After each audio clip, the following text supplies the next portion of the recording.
Hello, in today's video I'll go over the history of gambling in CSGO and how I believe it impacted the game's overall popularity. Counter-Strike 1.0 was released in 2000 and the game we know it as today, Counter-Strike 1.6, which is the version just called Counter-Strike on Steam, was released in 2003.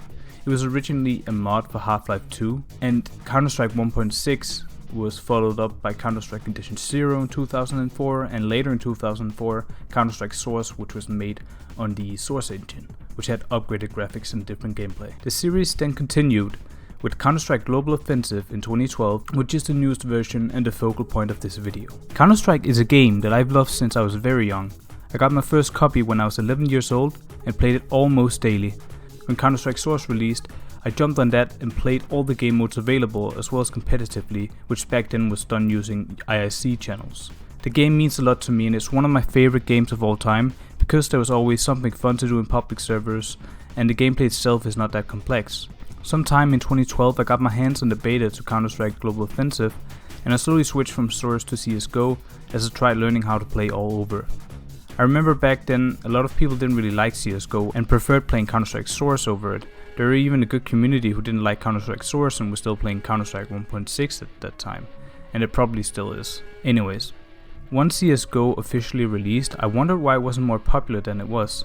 I mean, it had 50,000 players, but Counter-Strike is a game that's known by pretty much anyone. And it seems like a new installment back then will gather so much more attention. I mean, it was crazy to even be a witness to a release of a new Counter-Strike. It felt insane, because the last one was 9 years prior. It felt like mostly the Counter-Strike community really cared. Not many people outside of the established community actually cared about the release of CSGO, but they would. In August of 2013, almost a year after release, Valve released the Arms Deal update which introduced weapon skins to the game. It utilized a Steam inventory system that allowed users to trade or even sell skins between them, as well as a loot box system that required you to buy a key to open chests in order to get skins.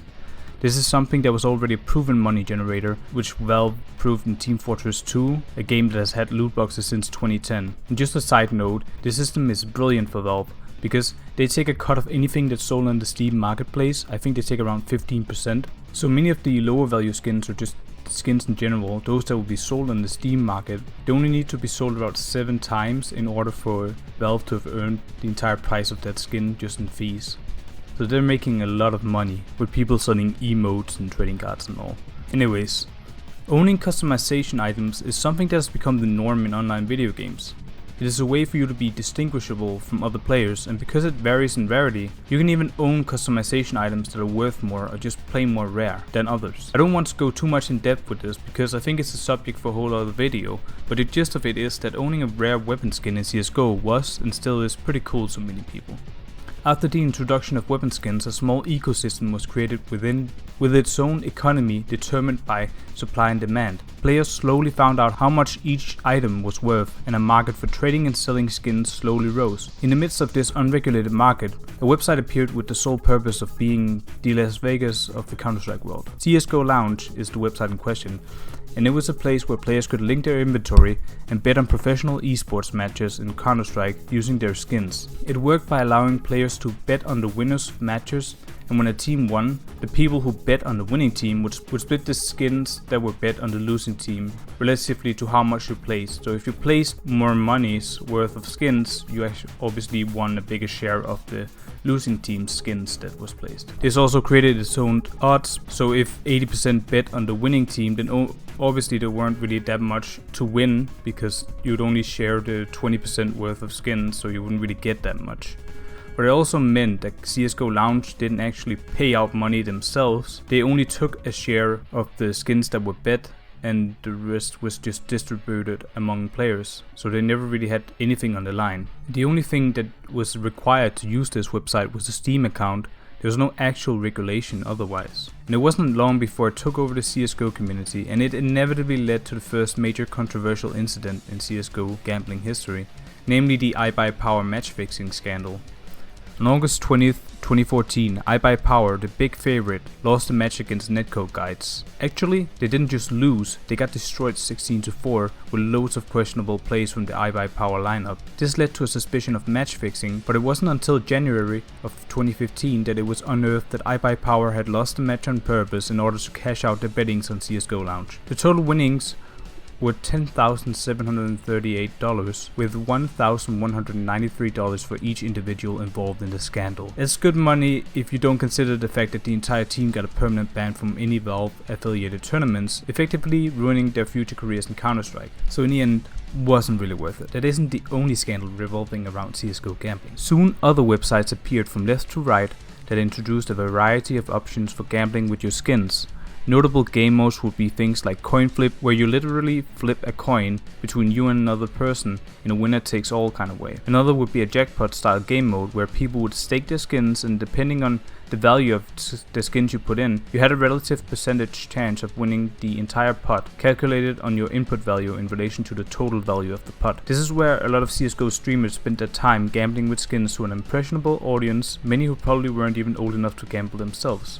But more on that in a little bit. Some content creators eventually got sponsored by these sites, and one of the streamers who seemingly got sponsors was T Martin. In 2016 he made several videos talking about the website CSGOLotto, showing off all the skins he won on that site. The only problem was that people soon found out that T Martin was actually the owner of the site, which meant that he had the ability to rig events in his favor in order to create content, and whether or not he did, his credibility immediately went out the window. This game became big on social media and raised a lot of questions in terms of the moral of gambling with skins and the credibility of content creators engaging with this type of content. And it wasn't long until Valve realized that something needed to be done. And later on in 2016, Valve finally reacted after the lawsuit implicating them of enabling gambling among minors. Because that's one of the biggest issues with these sites. Remember how I said they were unregulated? That meant that anyone, and I mean anyone, could simply log in and start gambling on their sites. So thousands of minors were using these sites as a way to gamble their skins away.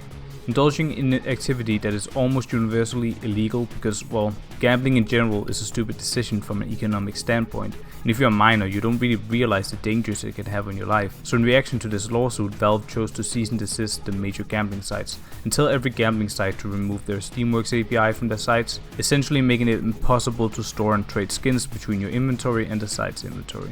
This heavily reduced the skin gambling in the game, and that is not to say that skin gambling isn't a thing anymore, but it is way less popular now and way more regulated. Especially now that sites like Twitch are also cracking down on gambling content, it's way less prevalent in the content scene. Furthermore, regular sports betting sites have long started including esports matches on the sites, and I think that the majority of people who want to gamble has chosen to do it the old-fashioned way, using their hard-earned money like the rest of us peasants. Also, Counter-Strike still has the loot box system, which has been removed in some European countries, but everywhere else where it's still there, that is essentially gambling in itself, because you don't know what you get. You just buy a key and hope to get a knife or some gloves that are worth way more. So the aspects of gambling and the mentality of gambling isn't completely lost in CSGO, it's just more hidden, I guess. So why did I talk for so long about gambling in Counter-Strike? Well, because there's an argument to be made that the introduction of weapon skins and the subsequent appearance of gambling kind of made Counter-Strike popular. I mean, skin gambling and case openings took over sites like YouTube and Twitch. Anywhere you looked, you'd be bombarded with content about this. All of this attention undoubtedly gave a lot of exposure to the game that otherwise probably wouldn't have been there. And because a lot of the gambling revolved around the professional esports scene, players became more invested in that scene, started researching the various players, and watched the tournaments to see the outcomes and potential bets to be placed. And once all these eyes were on the esports scene, it's no wonder that a lot of people got hooked. So even after the gambling hype died down, plenty of people kept playing and kept watching. Now they had their favorite team and their favorite players, and they wanted to watch for the storylines. In my opinion, Counter-Strike is a near perfect esports title, because the game is entertaining to watch, it's not that complex to understand, even for people who have never played it. While you'd probably be wondering why certain players walk into a specific spot or seemingly randomly throwing smokes everywhere, once the play is executed you understand what's going on. So I think Counter-Strike is just a great game for esports and to watch. But to get back on point, to say that gambling is the entire reason that Counter-Strike is a popular video game and esports title would be a blatant lie. The game is fantastic in its own right and deserves to be one of the leading esports titles for almost 10 years running, but to say that gambling didn't have a hand in that, I really don't subscribe to that. Just like most of you aren't subscribed to me, but we're still here enjoying our time together. Look at us. Hey, look at us. Look at us. Huh? Who would have thought? Not me. So to sum up, gambling probably had a hand in the popularity of CSGO, but the game itself deserves the audience it has today, purely based on the quality of the game. Now you can have your own opinions about how Valve handles balancing and map pools and such, but I think the majority can agree that this game is overall a fantastic game in many ways. I hope that you enjoyed this video. If you did, please consider liking and subscribing or sharing it with your friends who might find it interesting. It really helps for a tiny YouTube channel like mine, so thank you so much for your continued support and thank you for watching. Bye bye.